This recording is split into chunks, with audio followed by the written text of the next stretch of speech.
मुंबई के धारावी इलाके में 90 फीट रोड पर एक मस्जिद बनी थी और उस मस्जिद पर धीरे धीरे अवैध तरीके से कब्जा कर उस मस्जिद को तीसरे चौथे माले तक बढ़ाया गया। इसको लेकर बीएमसी ने मस्जिद ट्रस्ट को कई बार नोटिस भेजे, लेकिन नोटिस का कोई जवाब नहीं हुआ। 21 सितंबर को बीएमसी इस पूरे मामले में जो अवैध तरीके से बनाया गया था मस्जिद के हिस्से को तोड़ने के लिए पहुंची थी, लेकिन सैकड़ों लोग सड़कों पे आ गए थे। लॉ एंड ऑर्डर सिचुएशन हो गया था, जिसकी वजह से ये तोड़ कार्रवाई रोकी गई। फिर ये मीटिंग हुई। मीटिंग में तय हुआ कि जो ट्रस्टी हैं वो खुद इस मस्जिद के जो अवैध हिस्से उसे तोड़ेंगे। सबसे पहले मैं आपको वो हिस्सा दिखाना चाहूंगा जिससे आज जो मस्जिद के ट्रस्टी हैं वो खुद अपना कॉल लेकर उसे तोड़ रहे हैं। ये जो मस्जिद है वो धारावी के 90 फीट रोड पर बनाई गई है और तीसरा जो चौथा माला है जिसे आप देख रहे हैं जो ग्रीन रंग के से कवर किया हुआ है वो पूरी तरीके से अवैध है। अवैध होने की वजह से ही बीएमसी ने लगातार नोटिस भेजे, लेकिन ट्रस्टी ने कोई जवाब नहीं दिया। फाइनली जब तोड़ा कार्रवाई होने की समय आ गया तो लॉ एंड ऑर्डर सिचुएशन बन गई थी। अब इस पर ट्रस्ट ने खुद फैसला लिया है कि लॉ एंड ऑर्डर सिचुएशन खराब ना हो, इसलिए अवैध हिस्से को वो खुद तोड़ेंगे। तो साफ तौर पे देख सकते हैं कि जो मजदूर हैं वो मस्जिद के गुंबज पर चढ़े हुए हैं और हथौड़े से लगातार उसे तोड़ रहे हैं और जो अवैध हिस्सा है वो पूरी तरह से अब तोड़ा जा रहा है। इस पूरे मुद्दे पर बातचीत करने के लिए हमारे साथ बीजेपी नेता किरीट सोमैया जी हैं, उनसे बात करते हैं। किरीट जी, अभी आप धारावी पुलिस स्टेशन होके भी आए और ये जो तोड़ा कार्रवाई हो रही है उसके बारे में क्या कहना चाहेंगे? आखिर में लेन जिहाद के नाम से उद्धव ठाकरे, राहुल गांधी जो वोट जिहाद का खेला विधानसभा चुनाव में करने जा रहे हैं वो नकाबपोश हुआ। ये जमीन कुल मिलाकर 3 अलग अलग व्यक्ति के पास थी। एक सरदार अली जिसके पास 17 foot by 8 foot, Iqbal Ahmad उसके पास 11 फुट बाय 10 फुट और कुरिल गंगादीन उसके पास 13 बाय 7 फुट थे। 3 जमीन के टुकड़े वो महबूब सुभानिया ने खरीदे और पूरे आसपास 1200 स्क्वायर फीट की 40 फुट ऊंची मस्जिद बनाई। उसको मस्जिद का नाम दे दिया। मार्च 2023 में जब ये बांधकाम चल रहा था तब कंप्लेंट की गई। सामने वाले लोग म्युनिसिपालिटी ने वो गिराने का ऑर्डर दिया। सिविल कोर्ट में गए, सेशन कोर्ट, हाई कोर्ट, सब जगह ये गिराने का आदेश हुआ। लेकिन 21 सितंबर को जब तोड़ने आए तो यही लैंड जिहाद के पीछे जो लैंड माफिया है उन्होंने एक मार्केटिंग कंपनी को कॉन्ट्रैक्ट दिया, डिजिटल मार्केटिंग। 12-13 करोड़ रुपए फॉरेन से उसमें पैसा आया है। लाखों करोड़ों व्हाट्सएप मैसेजेस, ईमेल करके 10,000 लोगों को इकट्ठा किया गया था। आज अब खुद मस्जिद के ट्रस्टियों को मस्जिद गिराने पड़ रही है। लेकिन क्या उन्होंने कार्रवाई क्यों नहीं की? क्या कोई उनको सपोर्ट मिल रहा था? अभी क्यों कार्रवाई करे ट्रस्टी?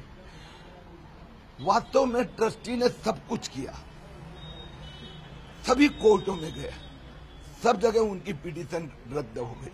फिर उन्होंने उद्धव ठाकरे, राहुल गांधी, वर्षा गायकवाड़ के आशीर्वाद से 10,000 लोगों को इकट्ठा किया। अब जब जाके देवेंद्र फडणवीस के पास मैंने खुद दबाव लाया, यह अति हो रहा है, और देवेंद्र फडणवीस की इसकी जांच का आदेश दिया और पुलिस को कहा जो बीएमसी अगर तोड़ना चाहती है तो उसको प्रोटेक्शन देना ये आपकी जिम्मेदारी है।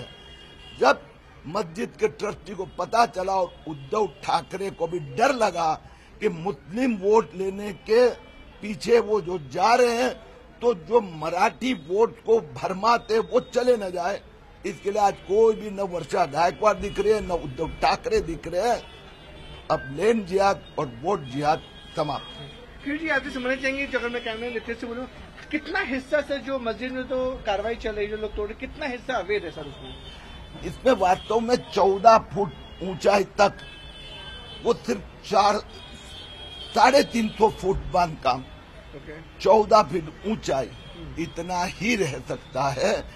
यहाँ पर अभी 1200 स्क्वायर फीट और 40 फुट ऊंचा मकान बना के उसको नाम दे दिया मस्जिद।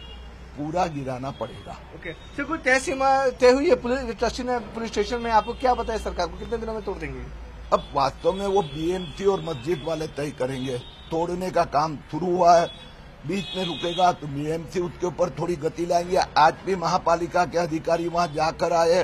परसों महापालिका के अधिकारी ने, क्योंकि 27 सितंबर तक बीएमसी ने, जब वर्षा गायकवाड़ उद्धव ठाकरे ने मुख्यमंत्री को कहा कि इनको कुछ दिन का समय दे दीजिए, तो दे दिया था 5 दिन। अब उन्होंने गिराने का काम प्रारंभ नहीं किया था, तो आज बीएमसी वाले जेसीबी लेके पहुंचने वाले थे, इसलिए ट्रस्टी ने खुद गिराने का काम स्टार्ट किया। मैं एक बात बता दूं, इस प्रकार से 1 डजन गैर कानूनी मस्जिद लेन जिहाद के प्रतीक यहाँ पर बने हैं और इन सब के पीछे तकरार आई है। मैं इसका आपको सैटेलाइट मैप निकालो तो आपको ध्यान में आ जाएंगे कि कुछ साल पहले ये सीधी जमीन थी, अब यहाँ पर 40 फुट ऊंचा एक मस्जिद खड़ी है। अब लेन जिहाद और वर्ड जिहाद का अंतर। कितने मस्जिद अवैध आपने पता है धारावी में, उनको पर धारावी और आसपास 1 डजन इस प्रकार के मस्जिद है। मेरे पास और 4 मस्जिद के इसी प्रकार के कागजात है। पहले यह जो है लेन जिहाद का प्रतीक समाप्त हो, बाकी बात में।